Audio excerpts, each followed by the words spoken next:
the Goblet Squat. The Goblet Squat is a front-loaded squat. As the athlete reaches down to grab the kettlebell, notice the grip. As he picks up the kettlebell, he brings the kettlebell up to the front rack position. This position mimics the front squat with the barbell. The athlete's feet are in a proper squat position, slightly outside of hips, and if the athlete's a little tight in the low back or the hips, they can slightly toe out. As he performs the squat, notice how the integrity of the spine and upper body remain the same. The athlete continues up and down in the squat. As they do that, the shoulders are in good position, slightly externally rotated. Notice he is breaking parallel in a proper squat position from heel to toe. The feet remain in the ground. This is the Kettlebell Goblet Squat. The Kettlebell Front Rack Front Squat. This is different than a typical front-loaded squat because the athlete's going to really have to engage their midline and thoracic part of their back. For newer athletes, we recommend going much lighter on the load. Athletes will find out real quick that the midline is an important part of the squat. The proper position for the kettlebell is that the hand is outside the kettlebell and the elbow is turned in, similar to a front rack or a front squat. You want to be careful on this movement to have the kettlebell too close to the head. The athlete should move the kettlebell on top of the deltoid so it's away from the head. The feet are just under hip or slightly outside the hip, depending upon the athlete's mobility level. As the athlete performs the squat, notice he maintains the integrity of the front rack position as best he can, and he drives up with the elbow as he comes up. As he continues to perform more repetitions, the athlete will fight to maintain the integrity of his upper body. So this is more than just a lower body movement. This is a signature movement for World Gym Athletics. Athletes will see this in HIIT camp and in daily performance sessions. The Kettlebell Press. The kettlebell press is similar to a strict or military style press. As the athlete picks up the kettlebells, the athlete will bring the kettlebell to the front of the deltoid in a proper front rack position. The feet are set strong in the ground, knees are slightly bent, midline is engaged, chest is up, and shoulders are in external rotation. The athlete will press the kettlebell straight overhead with the forearms driving vertical. Notice the athlete looks straight ahead as he continues to press the kettlebells. To avoid injury, the athlete should bring the kettlebell down to where it's just outside of the shoulders. This also mimics a proper width when you grab a barbell. In addition to 2 kettlebells, the athlete can press 1 kettlebell only. This requires a little more midline stability, but the remainder of the mechanics stay the same. The forearm drives vertically, the lower body is quiet and stable, midline engaged, chest up, vertical forearm. This is a single kettlebell strict press. The Kettlebell Snatch. This is a ground to overhead movement. This is a great transfer skill before we start to teach our athletes how to properly snatch. This is a functional movement that all athletes should be capable of. The kettlebell is stationed just underneath their hips, in between their feet. As the athlete reaches down to grab the kettlebell, chest is up, and it almost looks like a proper squat position. Head is stacked on the spine, arm is straight down as he grabs the kettlebell with the wrists and the knuckles in line. As the athlete gets into the kettlebell snatch and turns the kettlebell over, they should finish in a very similar position to an overhead squat. Notice the feet remained in the same position.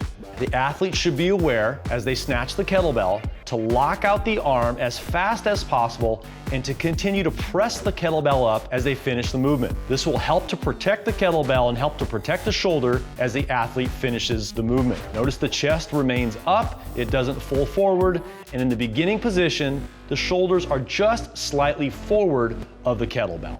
It's important in the kettlebell snatch that the athlete focuses on shrugging their shoulders, getting into triple extension, and work on the kettlebell keeping as close to the body as possible. It's safer to have the kettlebell closer to the body versus coming away from the body. This is the kettlebell snatch. The Kettlebell Deadlift. This is another transition movement that will help our athletes understand the importance of the deadlift. In this deadlift position, the feet are underneath the hip, just as they would be if we had a barbell in front of the athlete. The kettlebell rests on the ground between the 2 feet. The athlete reaches down, grabs the kettlebell with the wrists and knuckles in line. Chest is up, butt is above the knees, shins are near vertical. The athlete will lift the kettlebell and their rear end up at the same time. So as the athlete performs the deadlift, Chest remains up, knees are bent. This is more than a squat, this is a deadlift. So the rear end is higher than the knees. We're not looking at any rear end getting to parallel. With the kettlebell deadlift, we're looking at good lines. Arms are straight and locked out, back is flat, shins are near vertical. Kettlebell Sumo deadlift high pull. This is a compound movement because the athlete deadlifts and does an upright row or a pull with the kettlebell. This is a wider position in the starting position with the feet out wide, slightly toed out. The hip and the back angle are the same as the kettlebell is lifted off the ground. Once the kettlebell gets to the knee level, the athlete gets into hip extension, shrugs up with their shoulders, and brings the kettlebell just underneath their chin. The finishing position is full hip extension, and you want to encourage the athlete to stand up at the end of the movement. The shins remain vertical, the lower body remains stable, chest is up, and the kettlebell goes in one line close to the body. What's important about this movement is the kettlebell stays close to the body while the athlete focuses on a controlled movement and a high chest as they come up. The Russian swing. The key on a Russian swing is to work on hip extension. The kettlebell should actually decelerate as it comes away from the hips. This is teaching the athlete to get into hip extension and use the rear or posterior chain to engage. The chest is up, the arms follow as a result of the position of the hips. One thing to be cautious of is to watch the athlete as they swing, not to squat, but to use the hips. When the athlete performs the Russian swing, they should load the rear chain as the kettlebell comes back and engage the midline and the glutes as the kettlebell is swung. Another key on the kettlebell swing is to keep the feet set in the ground. This is the Russian swing. The American kettlebell swing. This is a more advanced movement and is for athletes who are capable of engaging their midline and extending their hips rapidly.